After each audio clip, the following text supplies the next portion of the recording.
Real English Lounge. The art of everyday English. Can I ask you something honestly? Always. When you started speaking English in real situations, not in class, but actual conversations with actual people, did you feel confident? Haha, not even slightly. Really? Because you seem very comfortable now. Thank you. That took a while. And the honest version of the story is not I studied hard and one day I woke up confident. It's more complicated than that. The honest version is what we're doing today. Welcome to Real English Lounge. I'm Claire. I'm Ethan. How to build confidence in English. The version that's actually true, not the tip list, the real thing. Subscribe on YouTube if this podcast is helping your English. Comment challenge. Tell us one situation in English where you feel less confident than you'd like. One sentence in the comments in English. Level check. B1 to B2. This episode is about confidence in real spoken English. The conversations most people avoid, and why avoiding them is exactly what keeps confidence low. Word tour today. Fluency, hesitation, self-consciousness, exposure, resilience, and articulate. 6 words for the conversation around building real English confidence. Let's start with the most common misunderstanding about confidence. What is it? People think confidence is a feeling you need to have before you speak. You wait until you feel ready. You feel ready, then you speak. Which is the wrong way around. Completely. Confidence doesn't come before action. It comes from action. You don't feel confident and then speak. You speak imperfectly, uncomfortably, and the confidence builds from having done it. Every time you do the uncomfortable thing and survive it, your brain updates its assessment. That was survivable. Maybe the next one will be too. And slowly the threshold shifts. What felt impossible becomes uncomfortable. What felt uncomfortable becomes normal. What felt normal eventually feels easy. But you have to go through the uncomfortable part. There's no way around it. Which is why the people who wait until they feel ready often never feel ready. They're waiting for a feeling that only comes after they start. Here's something I've noticed about confidence in a second language specifically. It's not the same as confidence in your first language, and I think people expect it to transfer. What do you mean? Someone who is articulate and confident in their native language sometimes expects that confidence to be present in English from early on. And when it isn't, when they suddenly feel slow and imprecise and younger somehow, that gap is distressing. You feel like you've gone backwards. Which you haven't. You're just in a different stage of a different language. And that's a very different experience. I remember this very specifically. In my first language, I could be funny. I could be precise. I could say exactly what I meant. And in English? I was just clear at best, and sometimes not even clear.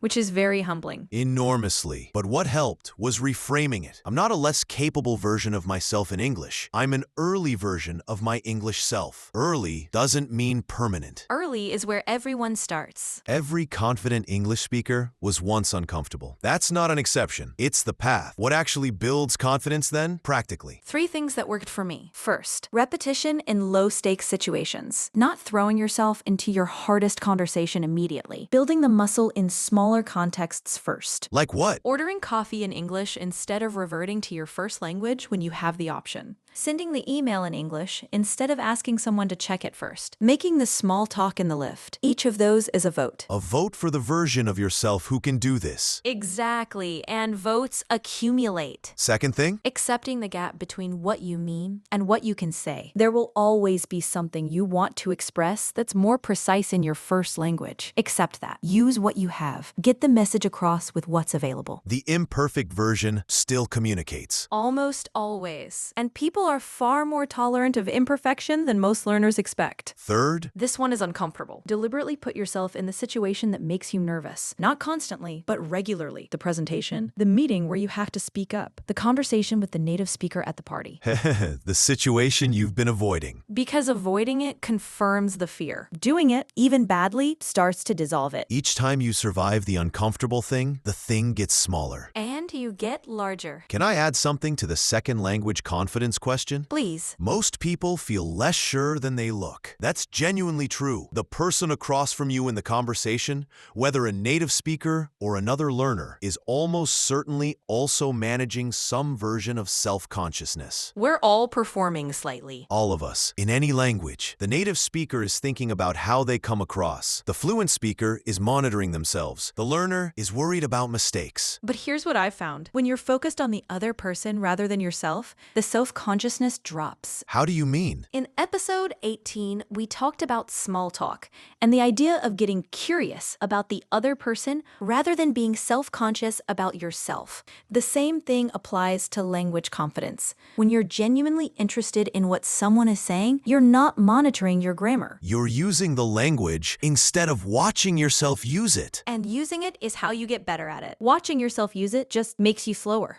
The observation interferes with the performance. Stop watching. Start talking. Word tour. 6 words for the honest confidence conversation. Definition, natural example, mini dialogue, upgrade phrase word 1. Fluency. Fluency. Noun. Fluency is the ability to speak a language smoothly, naturally, and with ease, without constant stops and starts. Fluency is not the same as accuracy. You can be fluent and make grammatical errors. You can be accurate and not fluent. Most learners want fluency. The path there is using the language more, not only studying it more. Example, her fluency had developed more from conversation than from study. The grammar was something she'd learned. The flow was something she'd built through years of speaking imperfectly until it became natural. Mini dialogue. How do you become more fluent? You speak more, imperfectly, uncomfortably, with gaps. That's what fluency is built from. You can't study your way to it. You have to use your way to it. Upgrade phrase. Instead of, I want to speak better, try, I'm working on my fluency. Not just accuracy, the flow, the smoothness, which means I need to spend more time speaking and less time worrying about speaking. Word 2. Hesitation. Hesitation.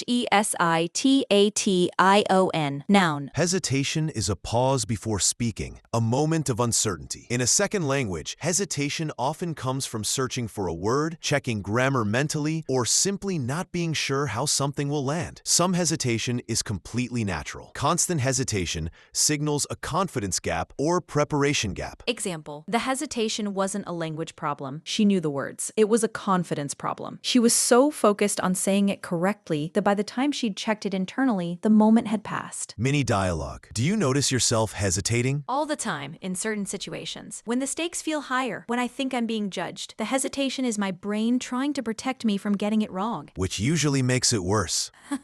Significantly worse. Upgrade phrase. Instead of, I don't know what to say, try, I hesitated. Not because I didn't know the language, but because I was monitoring myself too carefully. The answer was there. I just needed to let it out. Word 3. Self-consciousness. Self-consciousn. Noun. Self-consciousness is excessive awareness of yourself and how you appear to others. The feeling of being observed and judged. In language learning, it's extremely common and very counterproductive. The more self-conscious you are, the harder it is to think, speak, or connect. Example, the self-consciousness was the real obstacle, not the vocabulary. She had enough English for the conversation. What she didn't have was the ability to stop watching herself have it. Mini dialogue. Why do you freeze up? Self-consciousness. Honestly, I get in my own way. I know enough English to have the conversation, but in the moment, I'm so aware of being watched that I overthink every sentence. And the overthinking slows everything down. Until what was there gets buried. Upgrade phrase. Instead of, I get nervous, try, I notice self-consciousness creeping in. That feeling of being watched too closely, including by myself. The trick is redirecting attention outward, to the person, to the topic, rather than inward. Word 4. Exposure. Exposure. Noun. Exposure means being regularly in contact with something. In language learning, hearing and using English in real contexts. More exposure means more familiarity, and familiarity is one of the building blocks of confidence. You're less afraid of what you know well. Example, the improvement came from exposure. More hours of English in different contexts. Podcasts, conversations, films, meetings. Not studying more, but being in the language more. Familiarity replacing uncertainty. Mini dialogue. What helped most? Consistent exposure, not intensive study periods. Just English, regularly, in different forms. The more familiar it became, the less threatening it felt. Until the default stopped being discomfort. Upgrades phrase. Instead of, I try to practice English, try, I've been increasing my exposure, making sure English is present in my day in some form, consistently. Familiarity builds confidence more reliably than occasional intensive effort. Word 5. Resilience. realeasyenglish. Noun. We covered resilience in episode 10, but in the context of language confidence, it means something specific. The ability to recover from a difficult moment and keep going. Making a mistake in front of people, not understanding something, losing your words. Resilience is what lets you continue after those moments rather than retreating. Example. Her resilience was what set her apart. Everyone made mistakes. What differed was how quickly she recovered, adjusted, and continued, treating each mistake as information rather than evidence of failure. Mini dialogue. How do you handle making mistakes? Better than I used to. I've built more resilience around it. A mistake doesn't mean the conversation is over. It means I learned something, usually in about 3 seconds, and then I continue. 3 seconds is a good recovery time. Upgrade phrase. Instead of, I'm embarrassed when I get it wrong, try, I'm working on my resilience around mistakes, treating them as information rather than judgments. The faster I can recover from a mistake, the less power it has over the next sentence. Last word. Articulate. Articulate. Adjective and verb. As an adjective, articulate describes someone who expresses themselves clearly and precisely. As a verb, to articulate something means to express it clearly. In language confidence, the gap between what you think and what you can articulate is the frustrating part. Closing that gap is what building confidence actually looks like. Example. She was highly articulate in her first language. Precise, witty, clear. In English, she felt reduced. Not stupid, just less able to articulate the full version of herself. That gap was the thing she was working to close. Mini dialogue. Do you find it hard to express yourself? Sometimes, especially with nuanced things. I know what I mean. I just can't always articulate it with the precision I'd like. The thought is there, the exact words aren't always. That gap closes with time, and with not letting the gap stop you from trying. Upgrade phrase. Instead of, I can't explain it in English, try, I'm still working on being fully articulate in English. The thought is clear. The precise expression is what I'm building. That's not a lack of intelligence. It's a stage of learning. That's the word tour. Fluency, hesitation, self-consciousness, exposure, resilience, articulate. 6 words for the honest version of what it takes. Let's close. Confidence doesn't come before you speak. It comes from speaking. Early is where everyone starts. The comfortable English speakers you admire were once exactly where you are. Vote for your future self. Small situations first, then the harder ones. And stop watching yourself. Get curious about the other person. The self-consciousness drops when the attention moves. Comment challenge. One situation in English where you feel less confident than you'd like. 1 sentence in comments. If this helped your English today, subscribe, give it a like, share it with someone who's been waiting until they feel ready. I'm Ethan. I'm Claire. Most people feel less sure than they look. That includes the people you're comparing yourself to. Real English Lounge. See you next time. Your English journey doesn't end here. Keep listening, keep learning, and keep speaking. Choose your next conversation. We'll see you in the next episode of Real English Lounge.